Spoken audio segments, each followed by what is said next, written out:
রাব্বি যদি শুনতে পেয়ে থাকেন আমাকে একটু জানাবেন, হাদির কোনো এই পর্যায়ে তিনি কোন অবস্থায় আছেন, গুরুতর কোনো আঘাত পেয়েছেন কিনা এই সম্পর্কে আপনি কিছু জানতে পেরেছেন কিনা, এবং সেই সাথে পুলিশের কোনো কর্মকর্তা কি আপনি দেখেছেন, তাদের সঙ্গে কি কোনো তথ্য আপনি পেয়েছেন কিনা, কথা বলে একটু জানাবেন আমাদের।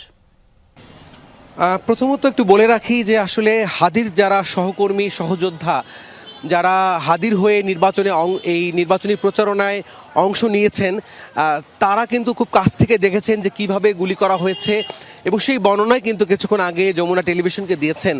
এবং যারা হাদিকে রক্ষা করতে এগিয়ে এসেছে তাদেরকেও কিন্তু গুলি করতে চেয়েছিল সন্ত্রাসীরা, এবং সে কথাই বলেছেন যে এমনকি ফোনে ভিডিও পর্যন্ত করতে দেওয়া হয়নি।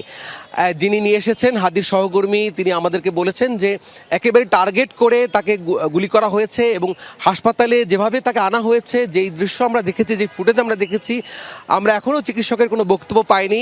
আইনশৃঙ্খলা বাহিনী যারা আছেন, আমরা কথা বলার চেষ্টা করেছিলাম, তারা কিন্তু আমাদেরকে কোনো কনক্রিট কোনো তথ্য কেন এখনও দেয়নি। তবে যে বিষয়টা আমরা দেখেছি যে হাদির অবস্থা গুরুতর, এবং হাদির সহকর্মী বন্ধু স্বজন, সেই সাথে তিনি ঢাকা ৮ আসন থেকে নির্বাচন করছেন। গত কয়েকদিন ধরেই তিনি নির্বাচনী প্রচারণা করছেন, নানান ধরনের বক্তব্য দিয়ে তিনি কিন্তু এরই মধ্যে সামাজিক যোগাযোগ মাধ্যমে কিন্তু ভাইরাল।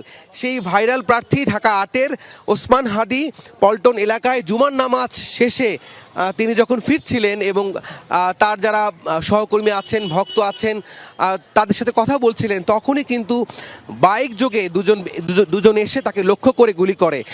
এরপরই কিন্তু হাদির যারা রাজনৈতিক সহযোদ্ধা তারা তাকে কিন্তু হাসপাতালে গুরুতর অবস্থায় তাকে হাসপাতালে নিয়ে আসে।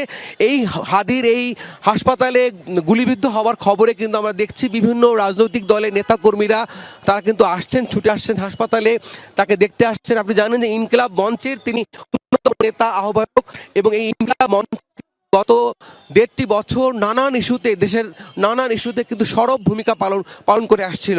সেই ইনকিলাব মঞ্চের ওসমান হাদি তিনি কিন্তু আজকে জুমার নামাজের ঠিক পরপরই গুলিবিদ্ধ হয়, এবং তার অবস্থা গুরুতর। যেমনটা আমরা দেখেছি, চিকিৎসকের কোনো বরাত এখন আমাদের কাছে নেই, থানা পুলিশেরও কোনো বক্তব্য আমরা এখনও পাইনি, তবে আমরা পেয়ে যাব, আমরা চেষ্টা করছি। একটু বলতে চাই, ঢাকা আসনের তিনি প্রার্থী, এবং তার সাথে তিনি কিন্তু আজকে আনুষ্ঠানিকভাবে গণসংযোগ করতে পারবেন না, কারণ নির্বাচনী যে বিধিবিধান, সেই বিধানেই স্পষ্ট বলা আছে যে এখনই কিন্তু নির্বাচনী প্রচারণা চালানো যাবে না। তিনি নামাজ পড়ে তিনি ভোটারদের সাথে হয়তো কথা বলছিলেন, হয়তো কুশলাদি বিনিময় করছিলেন, ঠিক তখনই যেমনটা প্রত্যক্ষদর্শী যিনি দেখেছেন তাকে গুলি করতে, তিনি কিন্তু বলেছেন যে তাকে টার্গেট করে গুলি করা হয়, এবং তিনি তাকে বাঁচানোর চেষ্টা করলে তার উপর হামলা হয়, এবং হামলার হাত থেকে বাঁচার জন্য